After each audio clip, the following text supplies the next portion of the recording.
এটা ভুল ধাৰণা বিজেপিৰ যি মানে আপোনাৰ নীতি আদৰ্শ বিজেপিৰ যি চিন্তা তাত ক'তো কোৱা হোৱা নাই যে মুছলমানৰ বা মাইনৰিটি লোকৰ বিজেপি বিৰোধী বুলি কোনো কাৰণে কোৱা নাই। এইটো এটা মুখৰোচক টাইপৰ এটা মিডিয়াত ওলোৱা বা দুই চাৰি কেতিয়াবা কোনোবা পৰিস্থিতিগত কাৰণে কোৱা বক্তব্যৰ এটা অংশ হিচাপে আজি জনমানসত এইটো কথা চলি আছে।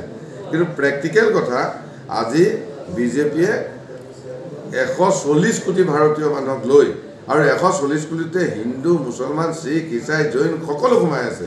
গতিকে 140 কোটি মানুহক লৈ শ্ৰীযুত নৰেন্দ্ৰ মোদী ডাঙৰীয়াই ভাৰতবৰ্ষক বিশ্বৰ আৰু এখন শ্ৰেষ্ঠ ৰাষ্ট্ৰ কৰিবলৈ গৈ আছে, বিশ্বগুৰু বনিবলৈ গৈ আছে। গতিকে সকলোকে লৈ কৰিব গৈ আছে। সেইকাৰণে শ্লোগান দিছে সবকা সাথ সবকা বিকাশ। গতিকে ইয়াত আৰু মাইনৰিটি লৈ কোনো প্ৰশ্ন ইয়াত নাহে। মাইনৰিটি লোকসকলো আমাৰ ভাৰতীয়, মাইনৰিটি লোকসকলো আমাৰ ভোটাৰ আৰু নগাঁও লোকসভাৰ যি লোক আছে এই লোকসকলে নৰেন্দ্ৰ মোদী ডাঙৰীয়াৰ প্ৰতি আপ্লুত হৈছে আৰু অসমৰ মুখ্যমন্ত্ৰী ডক্টৰ হিমন্ত বিশ্ব শৰ্মা ডাঙৰীয়াৰ কাম কাজত তেওঁলোক সন্তুষ্ট হৈছে। সেয়ে নগাঁও লোকসভাত মানে হাজাৰ হাজাৰ মানুহ ওলাই আহিছে আৰু নগাঁও লোকসভাত মাইনৰিটি লোকে বিজেপি আৰু AGP UPPLৰ মিত্ৰজোঁটৰ যি কেণ্ডিডেট সেই কেণ্ডিডেটক ভোট দিব আৰু শেষ হাঁহি আপোনাৰ বিজেপি কেণ্ডিডেটে নগাঁও লোকসভাত মাৰিব। হয়, যিহেতুকে বিজেপিয়ে ইতিমধ্যে সংখ্যালঘু অধ্যুষিত অঞ্চলত ইলেকশ্যন কৰিছে, উচ্ছেদ কৰিছে। গতিকে আপুনি যদি নগাঁৱৰ পৰা সাংসদ হিচাপে জিকিব পাৰে, নগাঁও আপোনাৰ যিখিনি সমষ্টি এৰিয়া অঞ্চলত ইলেকশ্যন হ'ল, ইলেকশ্যন বন্ধ হ'ব নেকি? বুলডোজাৰ বন্ধ হ'ব নেকি? সংখ্যালঘু মানুহখিনি নিৰাপত্তা পাব নেকি? এইখিনি আপুনি নিশ্চিত কৰিব পাৰিব? এইটো আপুনি যিটো ইলেকশ্যনৰ কথাটো হৈছে মই ক্লিয়াৰ কৰি দিছোঁ। ইলেকশ্যনটো এটা সুপ্ৰিম কোৰ্টৰ ৰিলেটেড বস্তু হয়। অনাৰেবল সুপ্ৰিম কোৰ্টৰ অৰ্ডাৰ আছে যে গেজিং ৰিজাৰ্ভ বা আপোনাৰ যিখিনি মানে ফৰেষ্ট মাটি বা এই যিখিনি আমাৰ মানে বেল্টৰ মাটি তাত কোনো মানুহে বসবাস কৰিব নোৱাৰিব, সেইখিনি খালী থাকিব লাগিব। তাত যদি কোনোবা মানুহ গৈ আছে তেতিয়াহ'লে চৰকাৰ বাধ্য যে সেই মানুহখিনি সুপ্ৰিম কোৰ্টৰ নিৰ্দেশক পালন কৰি সেই মানুহখিনিক তাৰ পৰা আঁতৰাব লাগিব। কিন্তু অসমৰ মুখ্যমন্ত্ৰী ডক্টৰ হিমন্ত বিশ্ব শৰ্মা ডাঙৰীয়াই আমাৰ আপোনাৰ যি আমাৰ বিধানসভা অধিৱেশন হ'ল তাত ঘোষণা কৰিলে ৰাজহুৱাকৈ যে মোৰ যিখিনি মানুহ, মোৰ অসমৰ যিখিনি মানুহ আজি ইলেকশ্যনৰ সন্মুখীন বা অন্য ধৰণৰ ভূমিহীনৰ সমস্যাত ভুগিছে, এই মানুহে চিন্তা কৰিব নালাগে। বসুন্ধৰা .4ত প্ৰতি ঘৰ মানুহক 7 বিঘাকৈ মাটি দিয়া হ'ব। এইটো মুখ্যমন্ত্ৰীগৰাকীয়ে ঘোষণা কৰিছে আৰু হিমন্ত বিশ্ব শৰ্মা ডাঙৰীয়াই যি ঘোষণা কৰে সেই কাম কৰে, নৰেন্দ্ৰ মোদী ডাঙৰীয়াই যি ঘোষণা কৰে সেই কাম কৰে। গতিকে আমাৰ যিসকল এফেক্টেড ফেমিলি আছে তেওঁলোকৰ কোনো সমস্যা নহয়, তেওঁলোকে মাটি পাব 7 বিঘাকৈ চিৰদিনৰ কাৰণে, তেওঁলোকৰ সমস্যা দূৰ হ'ব আৰু অসম জয় জয়ময় হ'ব আৰু মাইনৰিটি সেই লোকসকলৰ সমস্যা চিৰদিনৰ কাৰণে দূৰ হ'ব।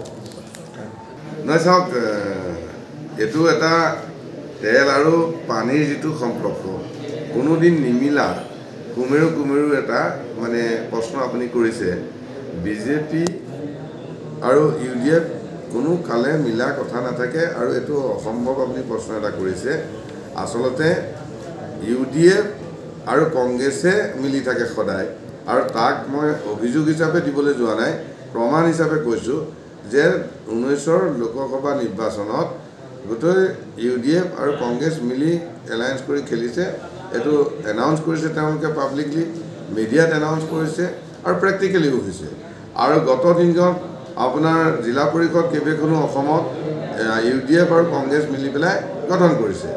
আৰু এতিয়া প্ৰদ্যুৎ বৰদলৈ ডাঙৰীয়াই কি হ'ল আপোনাৰ যোৱাকালি মই TV চেনেলত দেখা পালোঁ, প্ৰদ্যুৎ বৰদলৈ ডাঙৰীয়াই যোৱাকালি আপোনাৰ আমিনুল ইছলাম ডাঙৰীয়া আপোনাৰ UDFৰ কেণ্ডিডেট তেখেতৰ গৃহত গৈ আপোনাৰ আলোচনা বিলোচনাত সোমাইছে, যিটো আমি টেলিভিশ্যনত দেখা পাইছোঁ। গতিকে ইয়াৰ পৰা আমি কি বুজি পালোঁ, UDF আৰু কংগ্ৰেছ টকাটো ইটো আৰু সিটো পিঠি। এইটো আচলতে আচৰিত হ'বলগীয়া একো নাই, এইটো আগৰ পৰাই আছে। কিন্তু আচলতে প্ৰদ্যুৎ বৰদলৈ ডাঙৰীয়াই অকণমান এটা আমাক আভুৱা ভৰাব বিচাৰিছিল। তেওঁ একজন মানে খুব মানে অসম দৰদী মানুহ, আপোনাৰ সমাজৰ খুব ভাল পায়, অসমীয়াক খুব ভাল পায়।